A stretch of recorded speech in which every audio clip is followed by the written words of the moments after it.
Guess who's back? Shady's back. Not Shady. Jason Whitlock. Fearless with Jason Whitlock. Happy Thursday. Happy day before Friday. It's the day before our weekend begins. Time to celebrate and get the weekend started right here on a Thursday. More good news to report on Uncle Jimmy. Things are going really well. His transition, he's now up to a B cup. He had been a solid A cup, but it's going well. The surgery has made him a full B cup at this point. And he says by the time he gets here, he may be a double D. But anyway, on a more serious note, Uncle Jimmy continues to improve. And the good news just keeps rolling in our daily chats. He thought I called him a little early yesterday because I called him, 2, 3 in the afternoon or whatever, but he's doing great. He's on the road to recovery. He'll be back on the show. I think I'm going to force him to come on via Skype next week. I think he's a little shy right now because I'm being completely serious. He's lost some weight, and he didn't have a lot of weight to lose. But when you have the kind of surgery he did where he wasn't able to eat all that much and he's having to change up his diet a little bit, he's lost some weight. I told him I got some extra weight for him. He can have some of mine.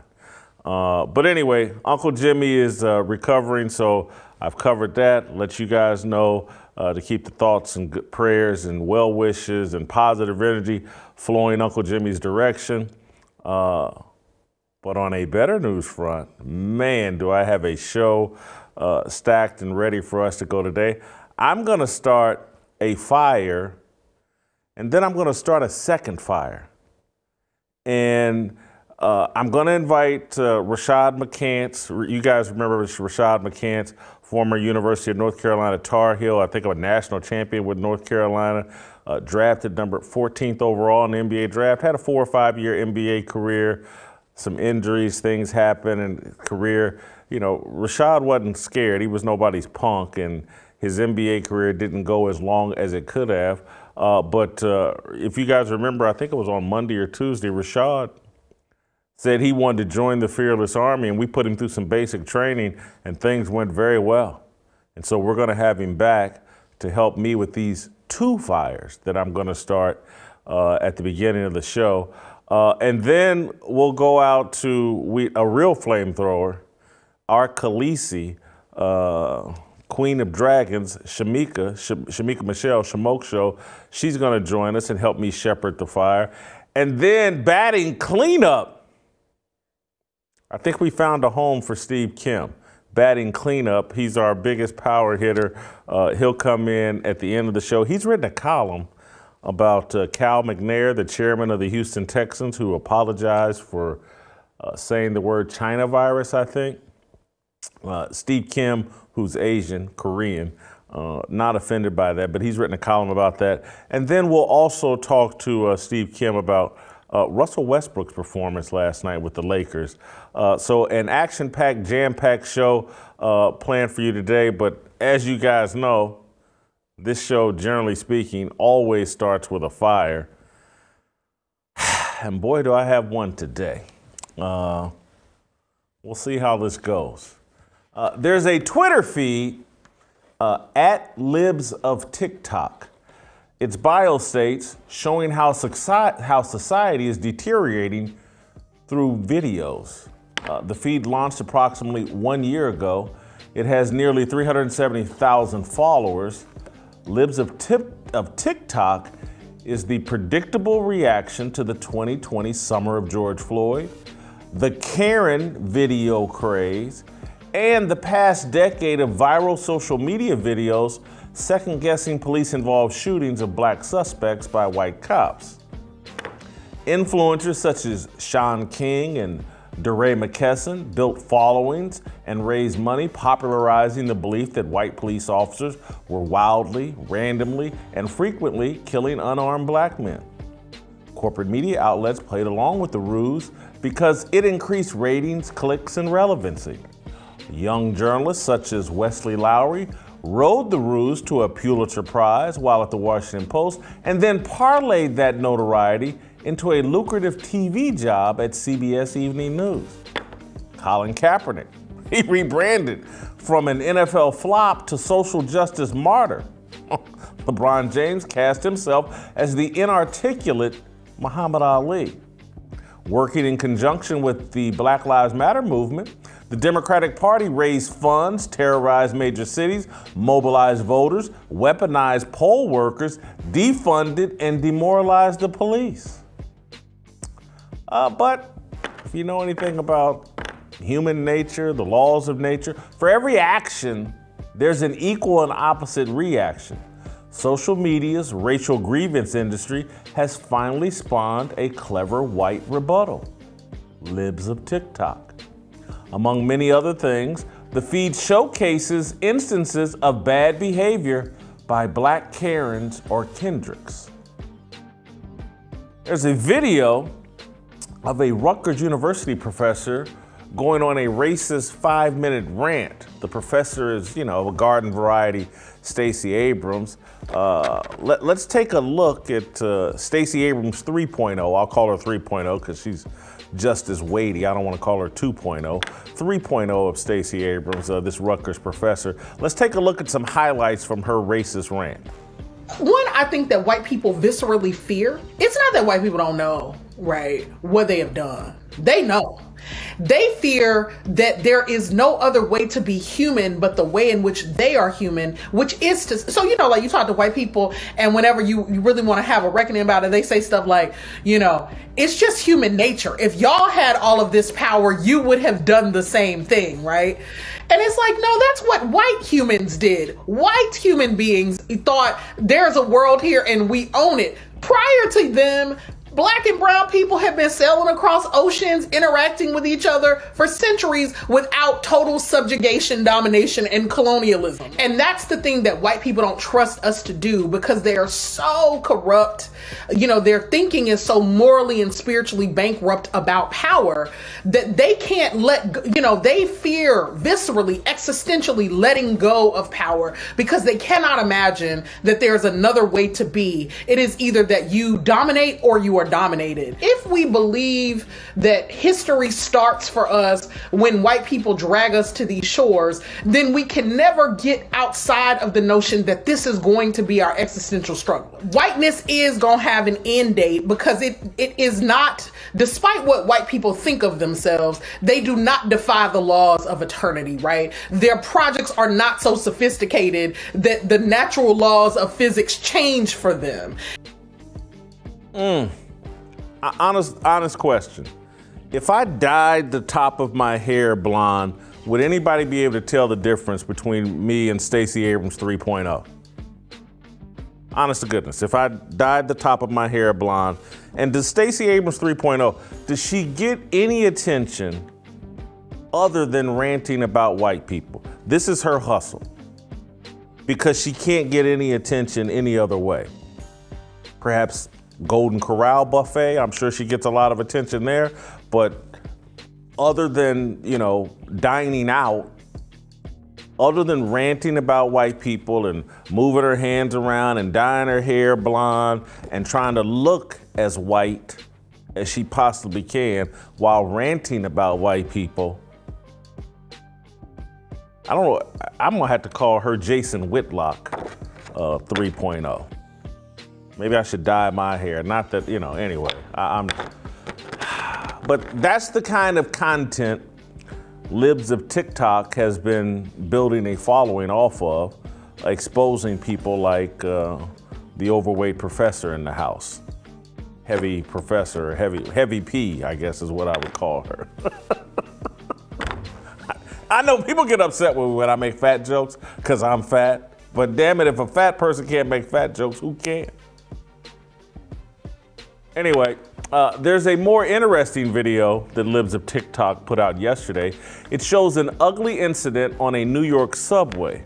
A Black man punches a white woman for using the phrase, chill pill.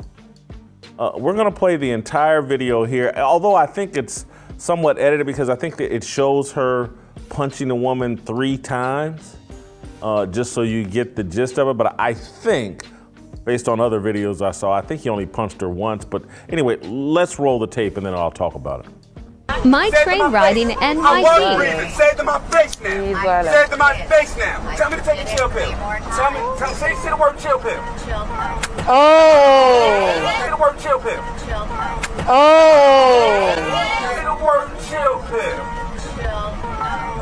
Oh. Listen, yo, you wildin'. She a female. What? Mind your business. Say it again. That's OD. Say it again. That's OD. I'm tired of you like black business. You understand? Mind your business. I'm tired of you in my I'm dealing with my shit. You understand? Mind your business. Mind your business. It ain't about being a role model. It's about getting my respect from people like you. All these other races out here. Mind your business. I never gave. I'm ready to anything up that's in my business. So that's my man's right there. Holla at me, man. And he let his girlfriend get robbed. Fuck, y'all niggas out here looking for victims. I'm a suspect. You understand? Oh no. Suspect. I do shit out here. This is nuts. Mind your business. And when my family on the train, you wanna rock the nigga so bad, out the way. And it's like he's not even so good. Oh shit. Everybody got something to say about the black. Video's hard to look at. The guy believes he's somehow earning respect and thinks that his job is to go out and get respect from races, but that's the way we're programming people right now. People's lives, some black people's lives are dedicated to winning the approval, respect of random white people that they blame for whatever problems they have in their life. That video is both sickening, but it's also fascinating. The violence is obviously sickening. The reaction to it, though, is fascinating. No one reacted. Women didn't move to check to see if the woman was harmed. Men didn't move to defend the woman. Everyone froze and watched and talked and cast their eyes down. The most prevalent response on Twitter was to blast the men for not coming to the woman's defense. That was my gut reaction the first time I saw it. And then I thought about what would I do in that situation. On this podcast and in the columns I write, I spend a lot of time talking about the need for men to be bold, fearless, and masculine. What would I have done on a crowded subway had I witnessed a deranged bully confront a woman and then strike her for saying he needed to take a chill pill? The woman were a friend or a relative, I know exactly what I would have done. I would have struck the man and dealt with the consequences, whatever they were. But what if the woman were a stranger, a damsel in distress? I can't confidently say I would have reacted. Not in 2021, 20 years ago. I would have at the very least moved to restrain the man until the police arrived. Now, I have no confidence that the police will arrive. My perception of New York is that the city is lawless. Mayor Bill de Blasio has taken drastic measures to limit the authority and prevalence of law enforcement. Many major cities have done likewise. Corporate media and social media champion black criminal suspects. By defending a white woman from the attack of a black suspect, any man, whether white or black, runs the risk of being vilified and harassed. A year ago, white cops shot a black girl as she tried to stab another black girl. The cop was demonized. LeBron James sent a menacing tweet that targeted the police officer. The left has established a culture that works against men defending women. The culture is double-edged. The victim of the subway attack has bought into the new culture too. She believed there was no upside or downside in verbally confronting a deranged male nut job. I'm not blaming the victim. She's a victim too. I just happen to believe that 20 years ago, she would have turned away from the male nut job. I feel sorry for the woman. I feel sorry for all of us. We're hostages to a society dominated by illogic, dishonesty, and racial grievance. The system is rigged for men to be weak, women to be foolish, and nonstop racial conflict. We're rigged for self-destruction. That's my fire. I watched that video. I thought about that video all night. I thought about what I wanted to say here today. I gave it quite a bit of thought. I'm still disturbed every time, and I've seen that video probably 10 times now.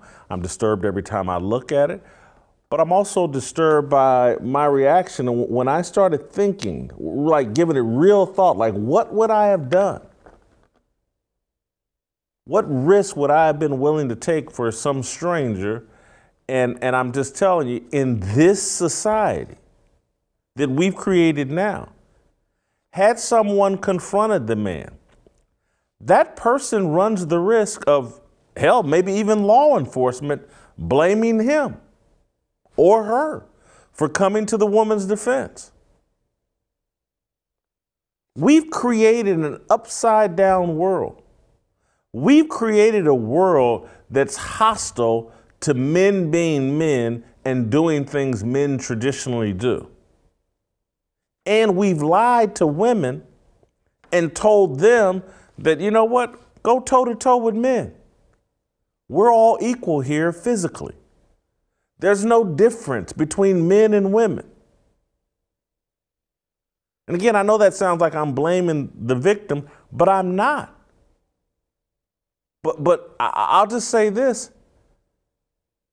In this society in 2021, as much tension as there is in the air, as much stupidity as we have made palatable and acceptable, and I'm going to tell you, like, where for me, and who knows, this woman could have had a bad day and she had had enough, and this guy being loud and disruptive, and she wanted to say something. But for me, living in this society, when I saw the cop that shot and killed Ashley Babbitt on national TV, defending his decision, basically bragging about it, I was like, we've created a mad world. We've legalized a level of depravity and stupidity that's mind-blowing. And so you need to act accordingly. A guy shot a woman who posed no threat to him or anybody, who was climbing through a window, and everybody's running around. Oh, it was a good shoot. It was a good kill. And she deserved it. That's when you know, like, you're living in an insane world. Act accordingly. The people you might be confronting might be as insane as the rest of the world. And it sounds like I'm chastising the woman. I'm not. I'm chastising a culture that we have created where men are being forced to be weak and women are being forced to be foolish. And so everybody complaining like, man, look at the men in that scenario. They all look weak. Yes, they do. The culture demands that we be weak. And it's easy for me to sit behind here from a desk and say, hey, we got to be fearless. We got to be bold. Now, look, if that's my girlfriend, my mama, my sister, my cousin, blah, blah, you have no choice but to jump in there and defend and take action. But a stranger, put yourself in potential harm's way where you don't even know if law enforcement's going to back you up. You could get yourself in a bunch of trouble, have problems on your job potentially. I'm going to cite a small example, and I I don't care if people don't like it or don't fully understand it or don't think it's relevant, but 2 or 3 years ago, LeVar Ball came on Colin Cowherd's show and got into a little back and forth with Christine Leahy, woman that worked on Cowherd's show. And I don't blame LeVar for being frustrated. I really don't. But Christine Leahy, young woman, worked for Cowherd. Cowherd offered her no defense during this confrontation. She's in the middle of one of these internet shitstorms, social media shitstorms that's being spun racial. I'm going to go ahead and tell all her business or whatever. But Christine Leahy was in a long-term relationship with some black dude at that time.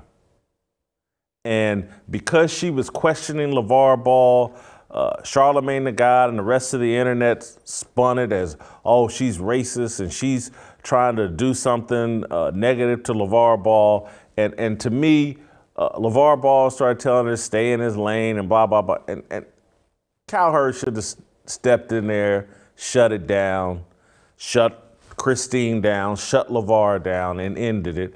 But it spun out of control. There was no defense of Christine. Next thing you know, here's some young girl getting shit on all across the media and being framed as racist. And so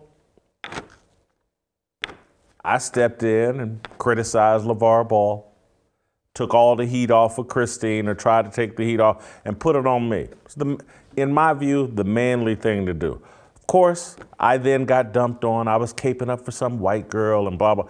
I don't even move like that in terms of white, black, blah, blah, blah. If a woman is, and particularly a young one, is getting abused or whatever, I'm going to step in there and do something. One, I work with Christine, know her, knew her motives, knew her agenda, but I ended up getting dumped on. And I was the sellout, and I was this and that, and none of that was relevant. It's just a woman getting abused by a man, an older man, and I just shut it down and stepped in there and said a few things, put the heat on me, keep it moving, because I'm built for this. Others aren't. Young woman, not really built for that kind of smoke.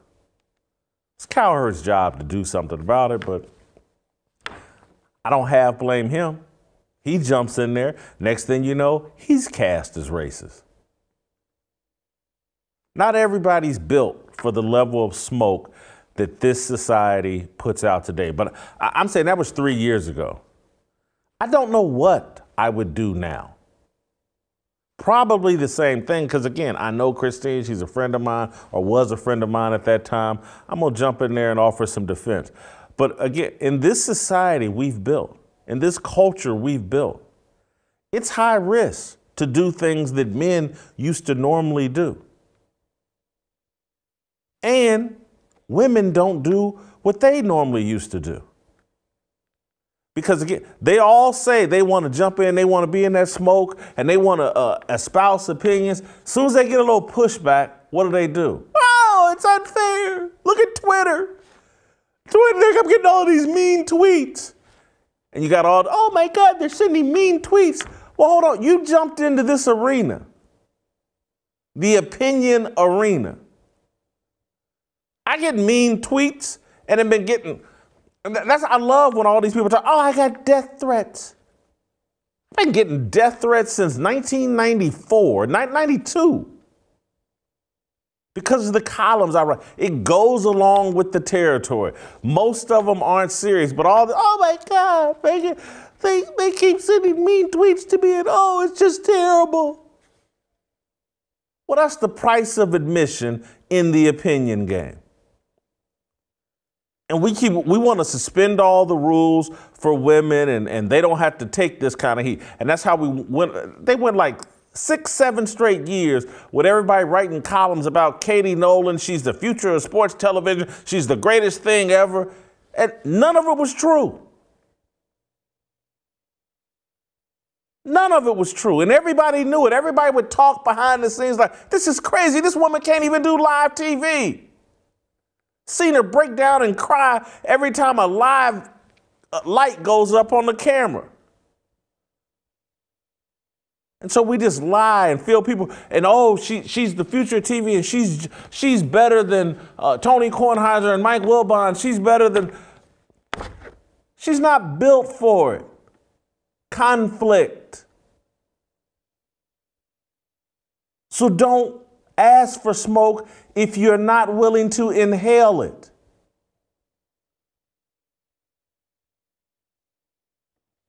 I want to roll out to Las Vegas and bring in, and trust me, I got a second fire I'm going to start with Rashad McCants, but we're going to start here.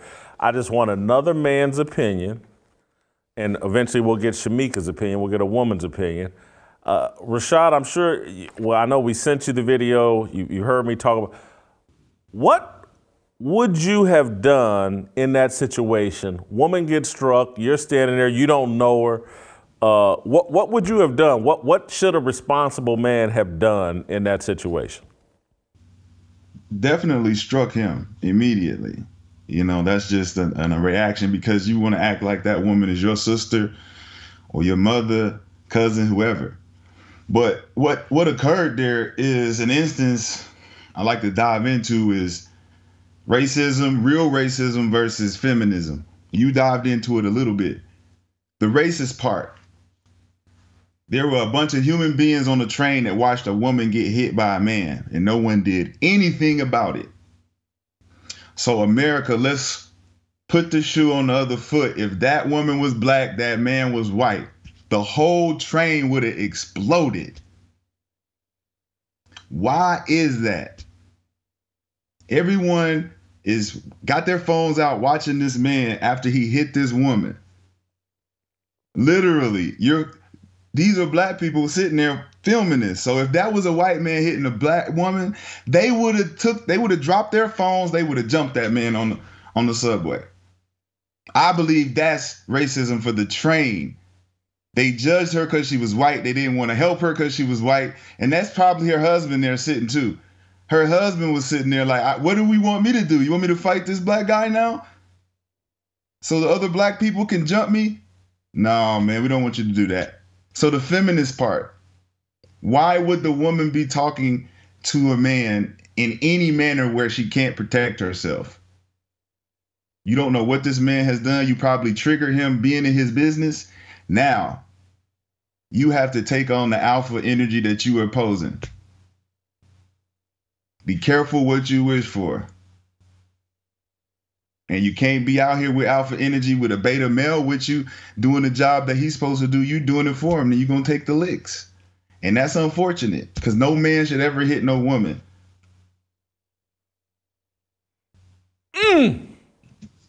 You said a mouthful. I'm going to start with the racism point, which I completely agree with. But I do want to.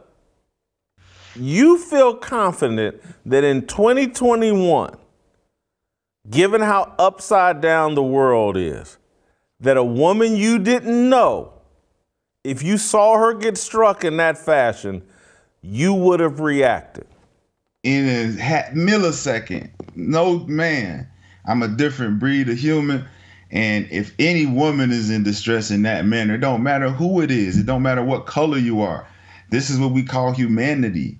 Where's the humanity in people? You wanted more likes than you wanted to help this lady, and you sitting there. And if you look at the video, it says this lady didn't deserve that.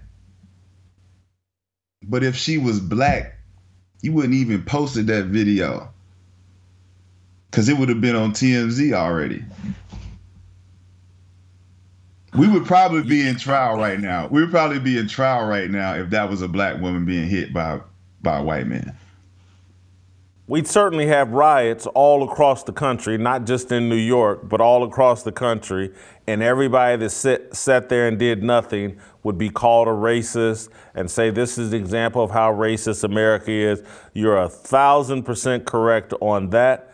The only thing I'm just, because the world is so upside down, and obviously you're younger than me and in better shape than me, but I would have done the calculation of, and I'm talking about at 54, of, so I jumped this dude. I have no idea if the police are ever going to show up. If the police do show up, who knows how this is going to be spun out that I could somehow be made the bad guy. And then I'm sitting here like, well, hold on, I got a family to support. Do I really inject myself into this situation? Or do I sit back, and I'm talking about me at 54 and fat and not in, prime fighting weight.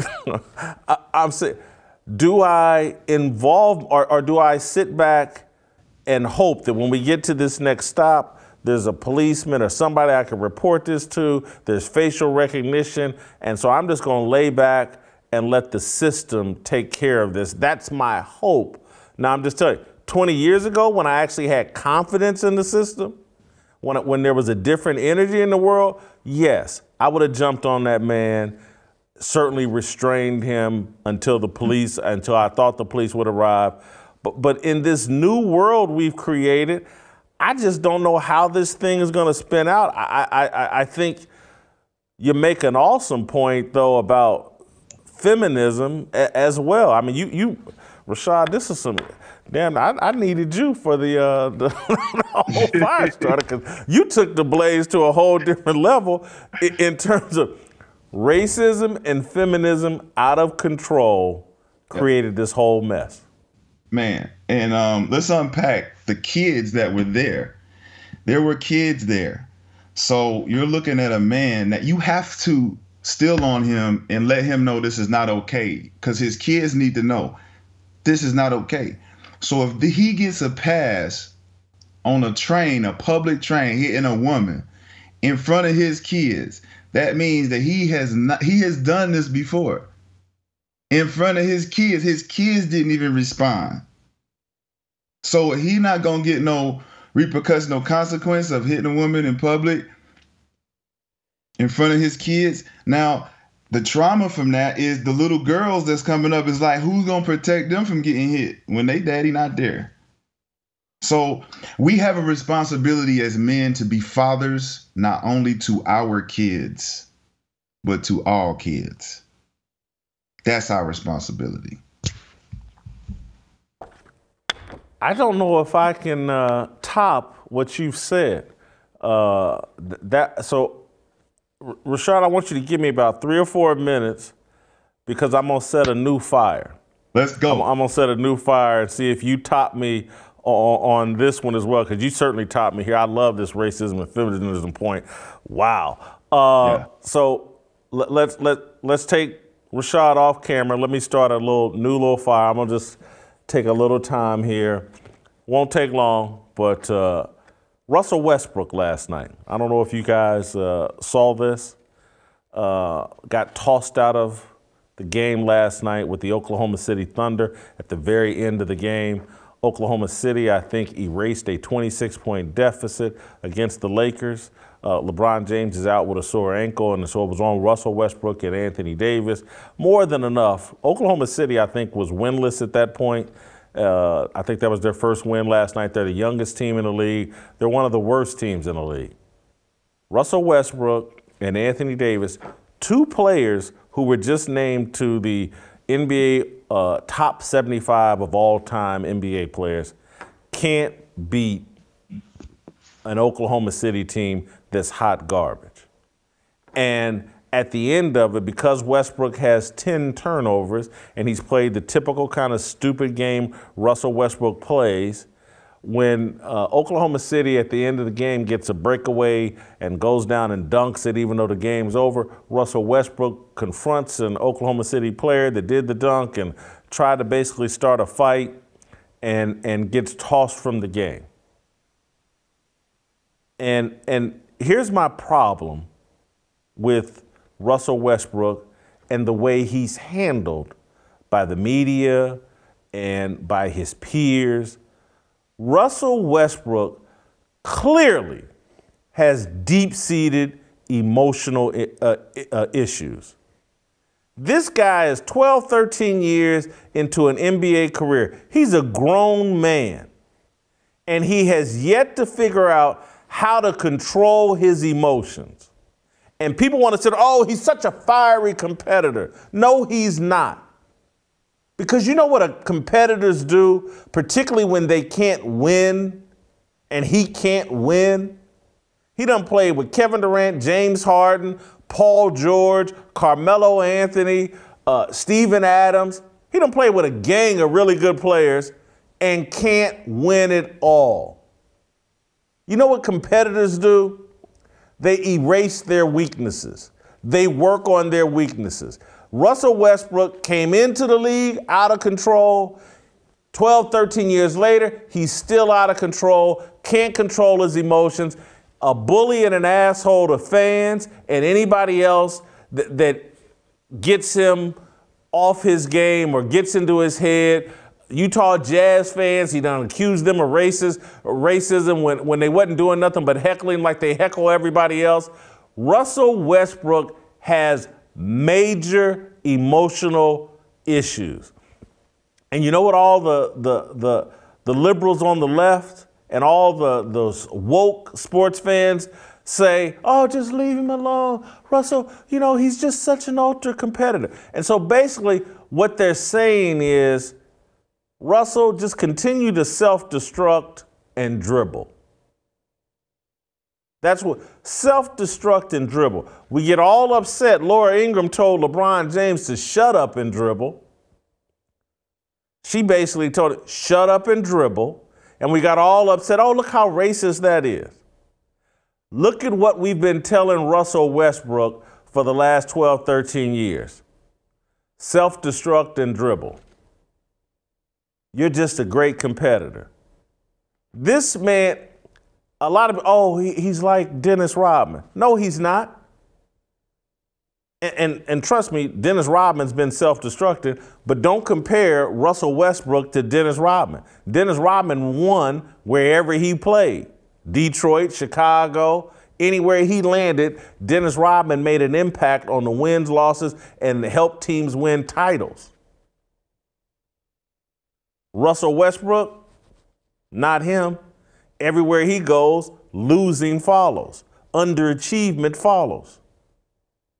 And that's what's about to happen to the Los Angeles Lakers, because Russell Westbrook has never been forced to confront the fact that he's got emotional issues, female energy running wild and out of control.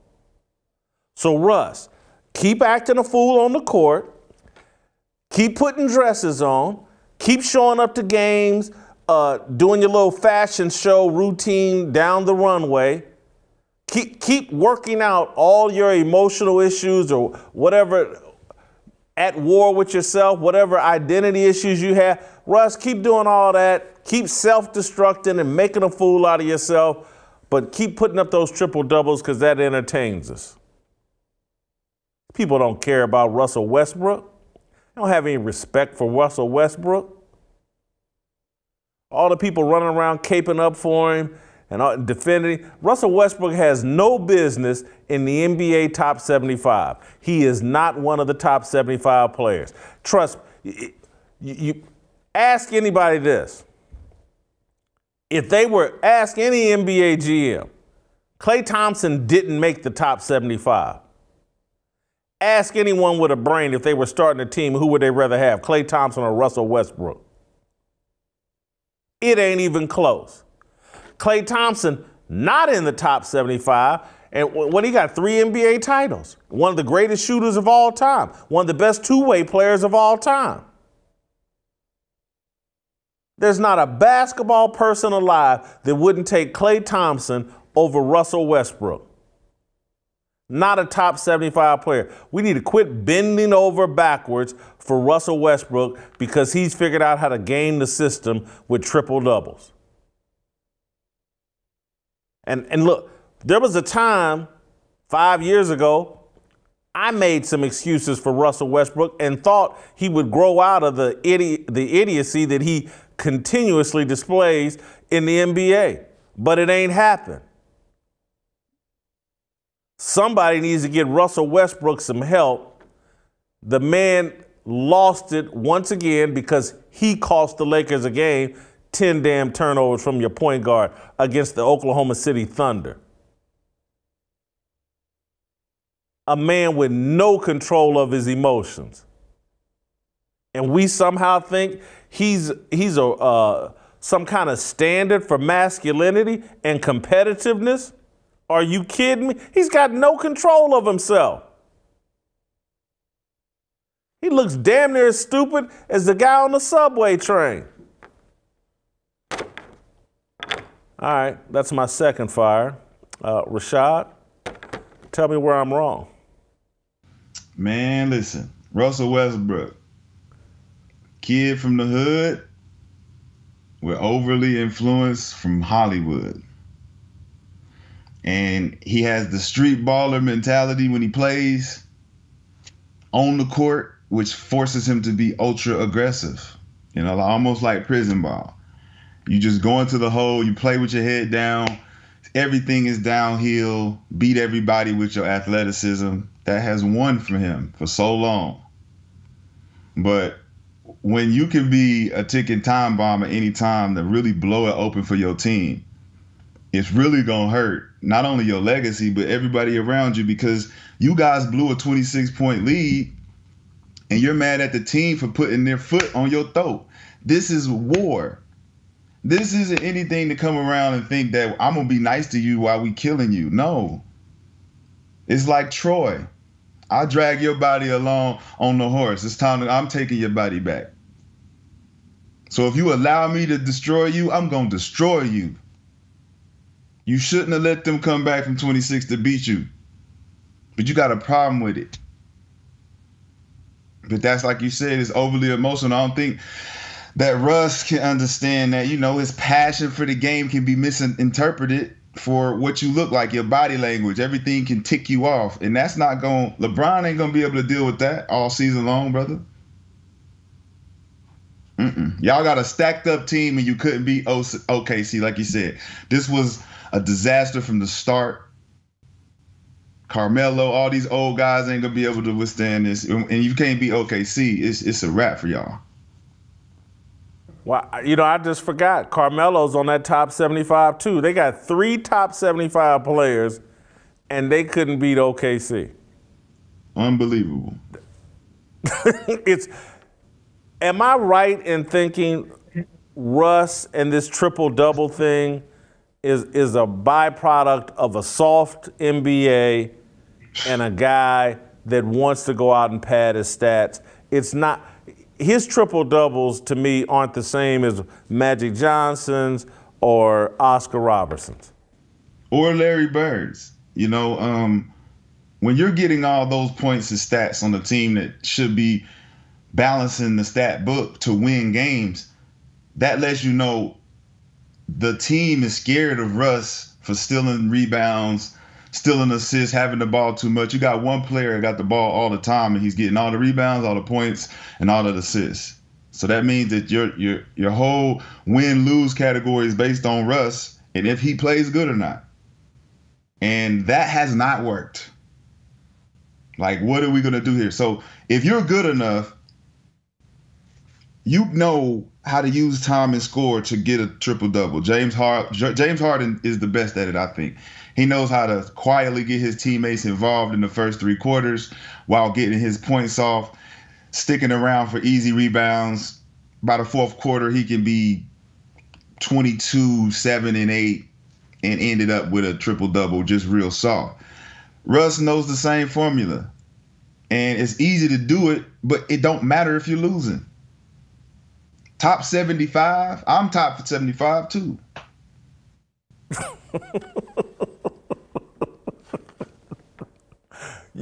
So you agree with me that Westbrook does not belong in that top 75?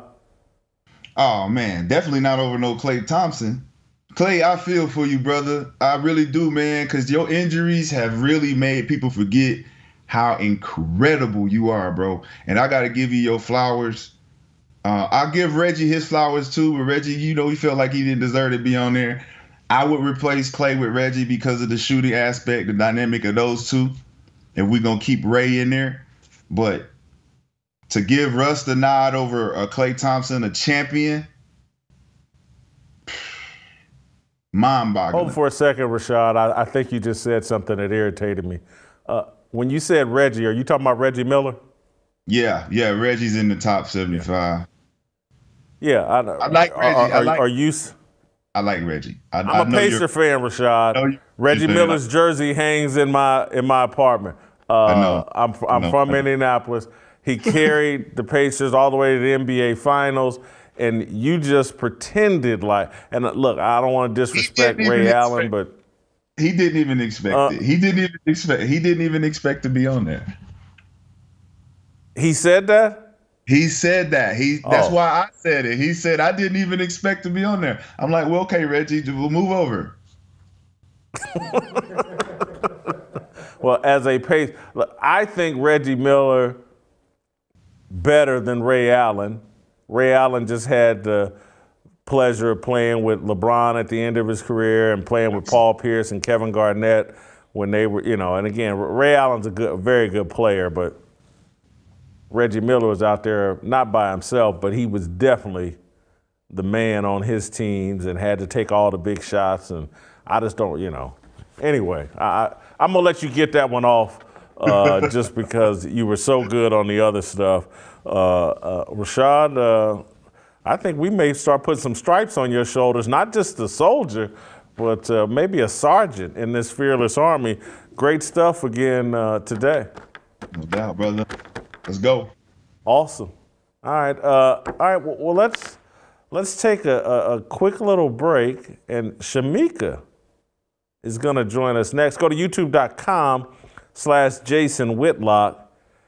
Could you hit the notifications button? Could you leave me some comments?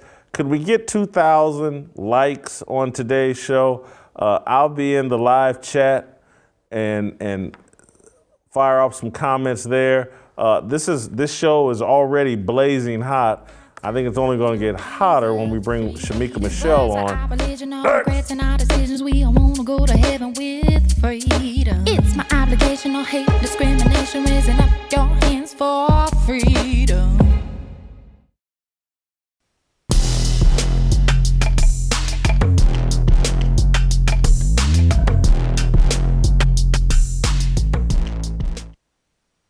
All right, welcome back. Time for Shemeka Show. Shemeka Michelle. All right, Shemeka, we just heard from Rashad McCants and his take on what I'm calling the chill pill subway assault. And Rashad had a very interesting take, said this is what happens when racism and feminism collide. And I thought it was a pretty good explanation. Hell, I wish that, I had thought of it. But anyway, you've seen the video, you've heard me talking about it. What do you think should have happened on that subway? Were the bystanders, were they all in the wrong? Obviously, I think the assaulter, the perpetrator was wrong. And I tend to think that the woman, I don't want to blame the victim here, but I do think there was a different way to handle it. If there's some deranged nut, just turn your back and walk away. But anyway, your thought. Well, first of all, excuse me. First of all, let me say that I believe that man is, nuttier than Monica Lewinsky's blue dress. So I do think that he already had issues before even getting on the subway. Hold for a second. I was not ready. I was not ready for that. Let me compose myself. And so he's nuttier than Monica Lewinsky's blue dress. Now continue. So I think he had issues, maybe he was having a bad day before he even got on the subway. And for people standing around and not doing anything, I think that's a result of us being desensitized. We see so much violence every day, whether it's in person or on social media, that we just don't really react to that. And I think part of that is because we're starting to really deny as human beings our human nature.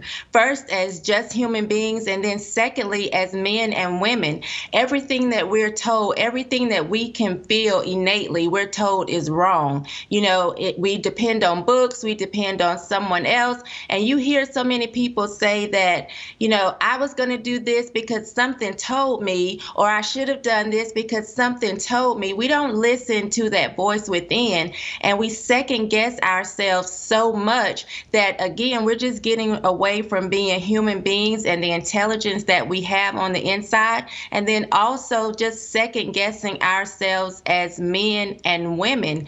You know, you all talked about what a man should do if he saw that, and I'll let you correct him as a man. Again, my first reaction was he should have been, you know, beat down. And I went on about my business, but then something told me, look at it again. And again, I don't think he reacted the right way. I don't think he handled it the right way. I believe it was wrong what he did. But I started to take a second look at that as a woman, and to me it brought up a conversation that we rarely have. And as Rashad was talking about, when it comes to feminism, why is it that we want to stand toe to toe as to a man and feel like we can say whatever we want to a man and be just as aggressive as men? You know, I do think, like you said when you started the fire 20 years ago, I don't think this woman would have responded the way that she did. But I watched her say, I said it 3 times. And then he said, say chill pill again. And she said, chill pill. And her entire posture was as if she could stand up and win a fight with this man when she knows she could not. And so I want to know, at what point as women do we start to realize that we are not men, we are not the same as men? Most of the time we are physically not as strong as men. You know, when do we realize that we're not the same? I think that's a fair point, and it's one that, you know, Rashad and I kind of brushed on or talked about a little bit. I think it's interesting hearing it come from a woman. You know, this show is called Fearless, so I'm gonna quit tiptoeing. I think there's a lot of truth in what you're saying in terms of choose your battles wisely, and don't in this current society that we have created, where all of the messaging to men and women seems to be, hey, we're all the same and we're all equal in every possible way. We're all equal. And don't buy that hype. Don't, if there's a nut that steps into your vicinity at a restaurant, anywhere, at a football game, anywhere, basketball game, wherever you're at. And I'm saying this to men or women. A lot of times you're better off ignoring that nut. And you're better off turning and moving away from that person. I know she's on a crowded subway or whatever, but I would have just literally, if the guy had gotten on and been saying anything to me at my age, I would have just turned around and be like, dude, you know, let's compare W-2s, or I got more to lose than you. Clearly, you don't, because clearly the way he behaved, and I tell people this all the time, you know, assess your opponent. If they don't have as much to lose as you have no business fighting them. You have no business engaging with them verbally, physically, whatever. And that's where I lose a lot of people. A lot of people think I'm aloof and arrogant or whatever, but mostly I'm just like, nah, I got a lot to lose, and so I'm not going to engage in your stupidity. And when you're confronted by a desperate person, a deranged person or whatever, and it's too bad this is the society we live in, and particularly in New York, where they've defunded the police and demoralized the police. And so there is less oversight. And so that was part of the other point I wanted to make. It was like, man, that guy handled that like he was on a prison yard.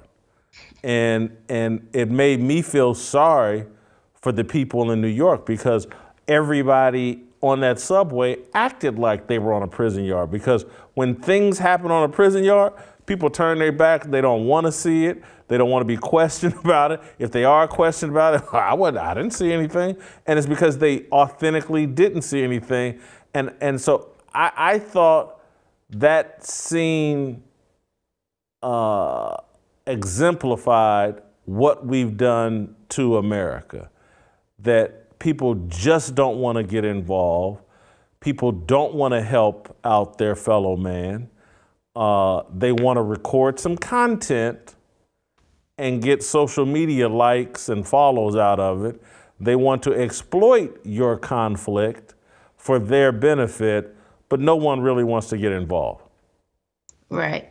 I just had to tell my daughter last week, she went to the fair, and a group of young adults, teenagers or something, walked and got in front of her and her friends. And she was the only one that started to speak up. But then these group of kids started telling them, I dare you say something, you better not say anything, I'll beat a bitch ass, was saying those types of things. And so she called me on the phone and she was like, Mom, they jumped us though. I need to stand up for us and say something. I said, well, what are your friends saying? And she said, well, they were telling me what they were saying. And one of the girls were acting like she was going to pull my hair, and there's a gay guy with them, and he's saying that he don't mind hitting a girl. And I said, well, at this point, you need to stand down. And she said, but Ma, I just want to tell them, that's not right. We were here first. And I said, no, stand down, because what's going to happen is they're going to try to fight you. Your friends have already shown that they're not willing to, be in this with you. And then they're going to hit you. And then me and your father's going to come out there and set it off. And then we'll be facing, criminal charges. Just stand down. It's just a ride. You'll get on eventually. Let it go. And so I think that sometimes that you have to do that. You have to stand down, because people don't think the way that you do. And she was thinking, I just want to let them know this is wrong. She wasn't thinking, I want to fight, because I tell, my kids all the time, only women that want to fight are ugly women. If you think you're ugly, then you don't mind, getting into a fight, because you don't care if your face is going to get scratched up or cut up. But when you realize that you have something to lose, that's not your first, method of defense. So I had to tell her, stand down, because there are some people, that's all they want to do is fight. And this man on the subway, he didn't care. He didn't care what the consequences were, because if he's found, of course, he's probably going to face some type of criminal charges. He should have stood, this woman should have stood down. Like, she should have been quiet. She should not have continued to press his buttons. And I think that women have to take accountability a lot of times, that we do have the ability to aggravate men or to agitate people, simply because we just don't know how to let things go and be quiet, and just, it's not worth it all the time. Trying to be right, sometimes you have to give up the right to be right. All right, good stuff, Shemeka. You know what? I think it was it earlier this week? Yeah, I think it was earlier this week. I forgot to ask you a question, and if you're not prepared for it right now, go ahead and pass. But I did want to ask your thoughts on house husbands. And we had that discussion, I believe, on Monday or Tuesday, and I didn't ask you about it. And we were talking about the role of men, and me saying, like, man, I think I've seen, like, men transition where they're very comfortable being house husbands. And I wanted to get your quick thoughts on that. I'm very uncomfortable with men wanting to be house husbands. I was dating a guy, and I remember saying to him, the filters need to be changed. And he said, well, go ahead and get up there and tell me what size they are, and I'll run to the store and get them.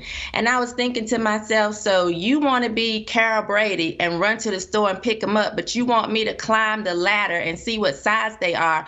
Oh, this not going to work. Like, we not doing this over here. You either going to be the man, or you gotta, like, we're not going to work out. So I don't like this whole thing where men are being and very feminine. I've been asking myself lately, I've seen men in the hospital when their wives or girlfriends have children and they're stripping down, you know, and laying the baby when the baby first comes out on their chest. And I know that there are benefits to skin contact, but initially when they were telling women the benefits of this, it was to promote healthy breastfeeding. So I'm trying to figure out, as a man in the hospital, what you doing with this baby on your chest? Is this to get us comfortable with this? And so now we can see men saying, well, you know, I'm helping my wife get the child used to sucking. So what are we doing? Like, men, you know, when the baby gets home, I've seen men, you know, lay the baby on their chest, just, you know, bonding with the child or whatever. But in the hospital, why are you stripping down naked, doing this skin to skin contact? You're not promoting healthy breastfeeding at this point. Like, I do realize that some of you have man boobs, but what is this foolishness? Are you even asking in the hospital, well, what is this doing? You know, why am I doing this? Or are you just letting women feminize you with some foolishness? Leave your clothes on, sir, and go get your wife something to eat, because most of the time she can't eat in labor.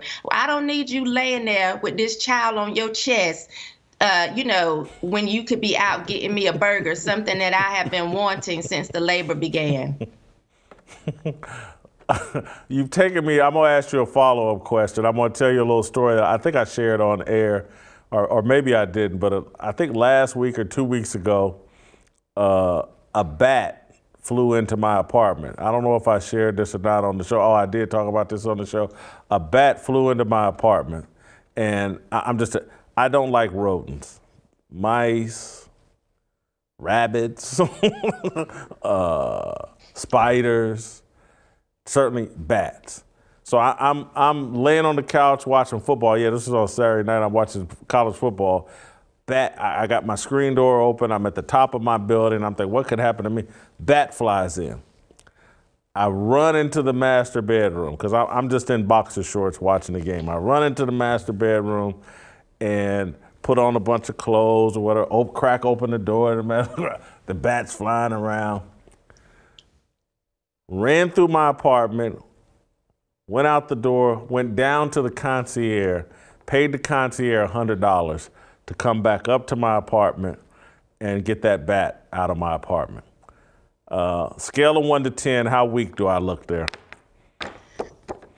That was a little weak, Jason. Just a little bit. The running and hiding, that's a little bit weak. But I do understand you going to get the concierge to get it out. At least you didn't turn to a woman and say, what we gonna do?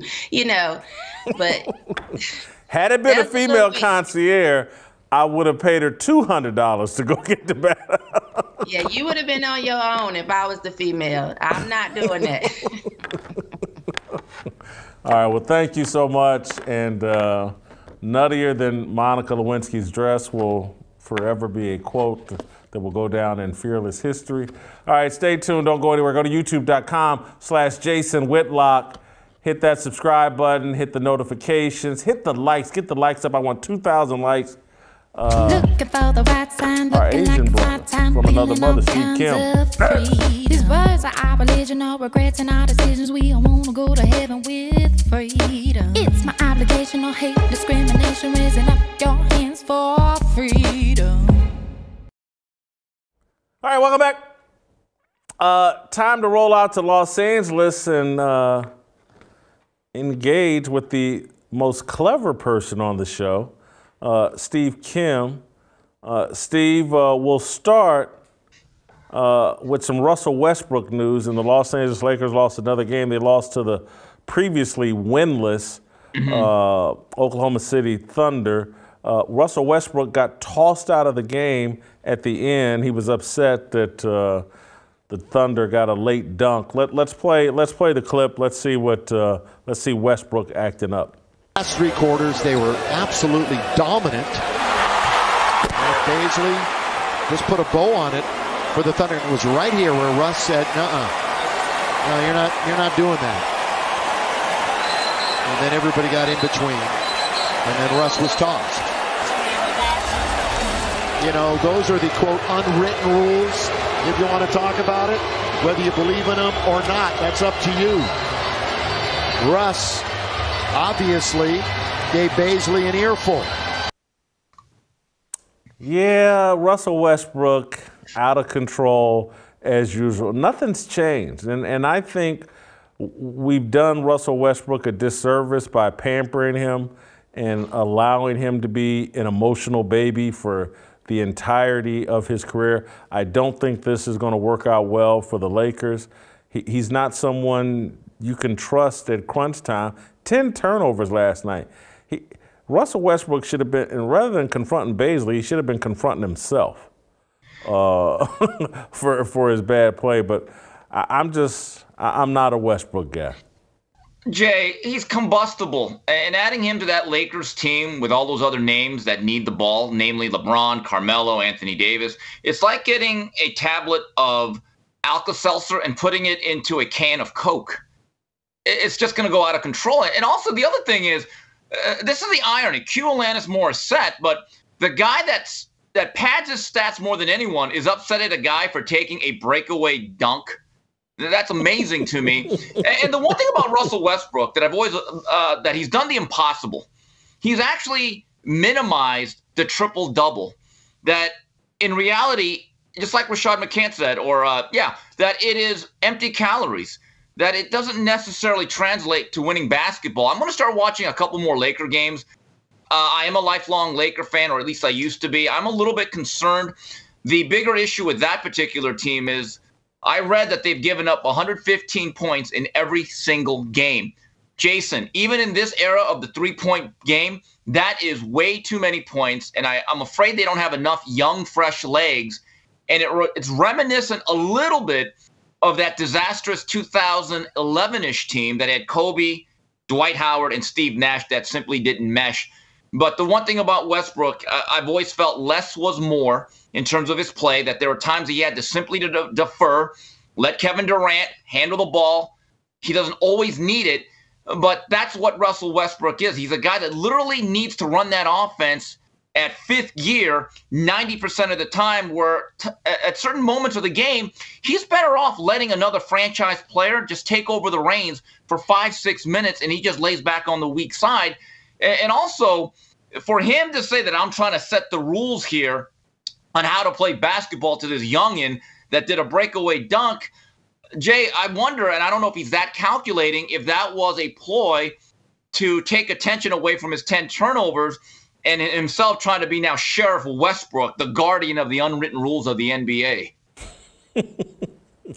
It's funny, you compare it to Steve Nash, Dwight Howard, and Kobe. When I look at the Lakers, I compare it to Karl Malone and Gary Payton trying to hop on at the end of the Shaq-Kobe era, and that's what Carmelo and Russell Westbrook are trying to draft off of Anthony Davis and LeBron James. Jason, there's a difference, though. That team in 2004, if Malone doesn't get hurt before the NBA Finals, they probably are at least a lot more competitive against the Pistons in the NBA Finals, right? They lost in 5 games. They got completely skunked out. The 2011 team was a disaster. I remember watching that first game. They played the Dallas Mavericks, who had just won the title, and I don't even think Nowitzki played. You could see immediately that from a standpoint of foot speed and quickness and defensive rotations, it was a bad team. In fact, that squad started off 0-3, and they were just bad. It was a tough watch, and it really began the slide of the Lakers franchise at the sunset of Kobe Bryant's career. Look, when you make LeBron the GM, because let's face it, these are a lot of his moves, it's going to be interesting to see who shoulders the blame by January or February if it's clear this thing just can't be worked out. Tell me this, will Lakers fans be satisfied if the LeBron James era only produces the asterisk bubble championship? They shouldn't, because when you have LeBron James and Anthony Davis, when he's healthy, he's probably a top 5 player. All right, and you got all these other pieces, guys willing to take discounts, willing to sacrifice financially to come over there.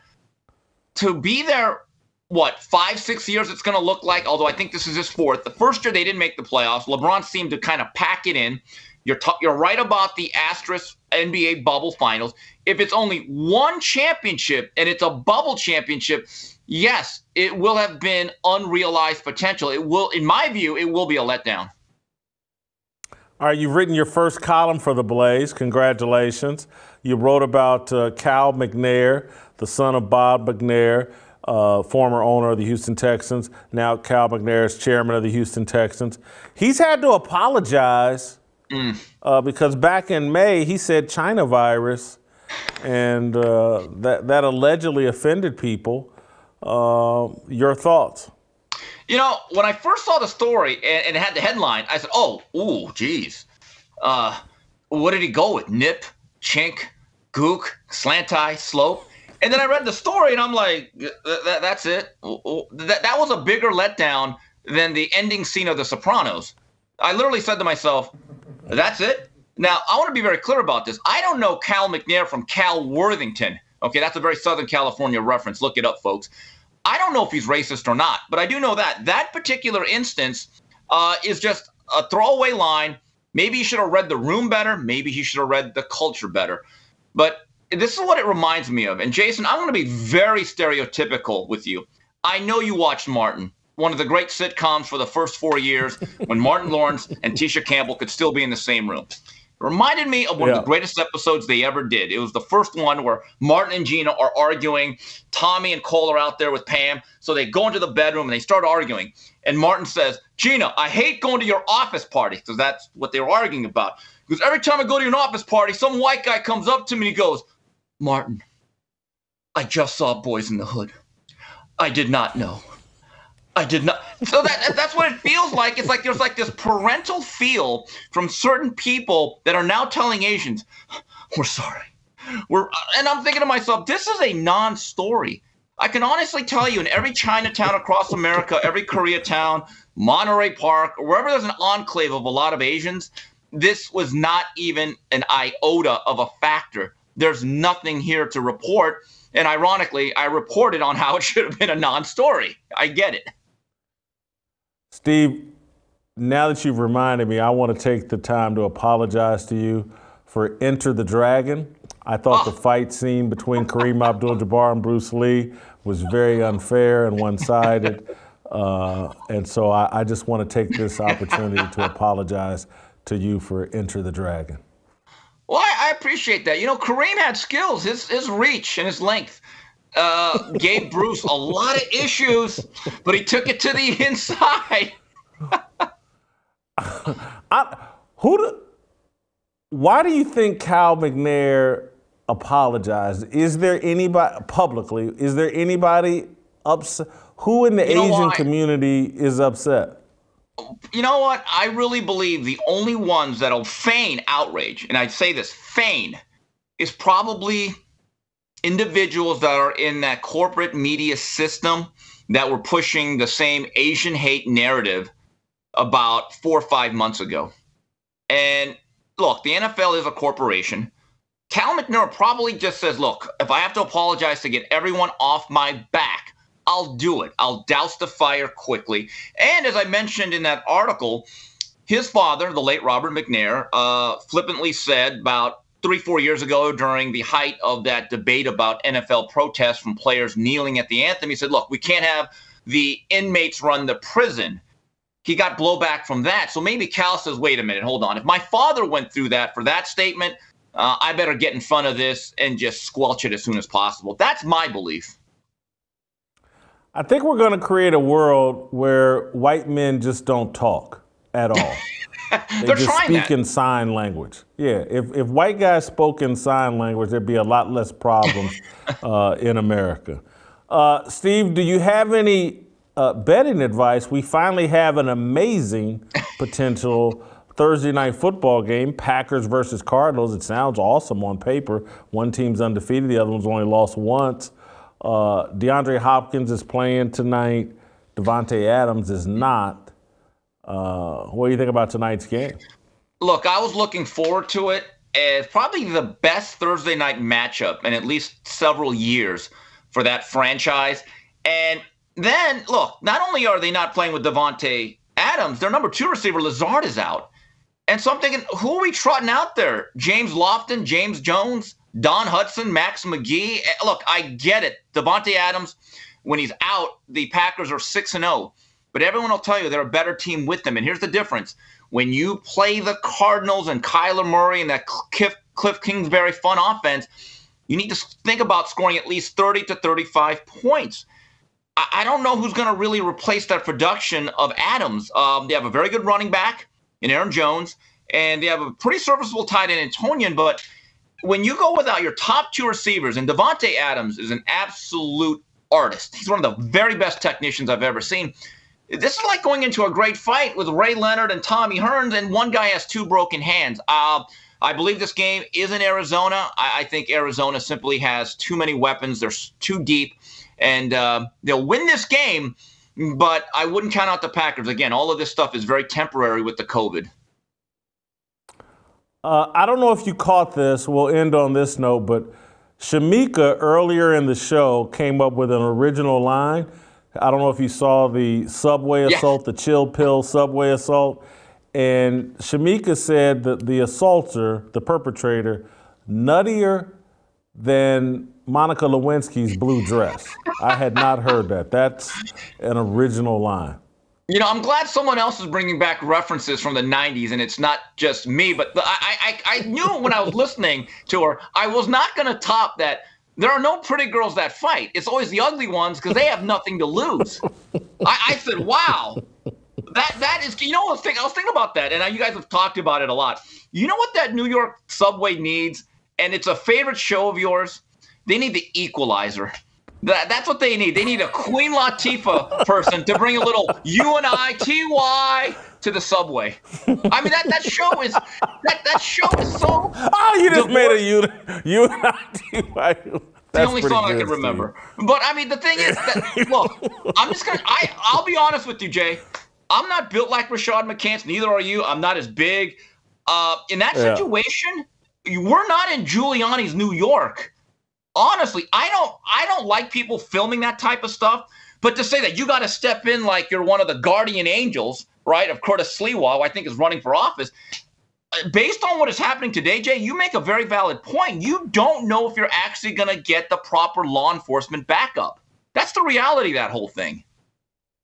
And end up perhaps charged with something. But I do agree, if Queen Latifah took her 50-year-old, she could clean up that subway mess.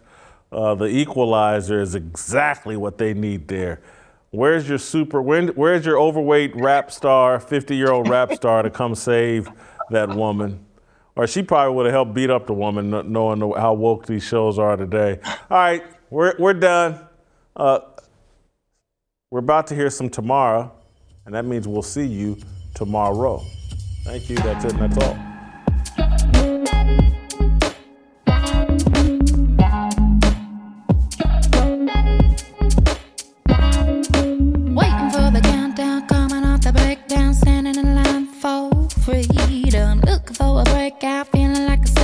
Nothing in life like freedom. Came like a fighter, striking like a ladder, making all this moves for freedom. I want freedom. No negotiation, my sister, no relation. We all just wanna have freedom. Sitting on a corner, never been alone. I'm breaking my back for freedom. Blessed, we are living, get back. We are receiving, all deceiving. We all wanna be free.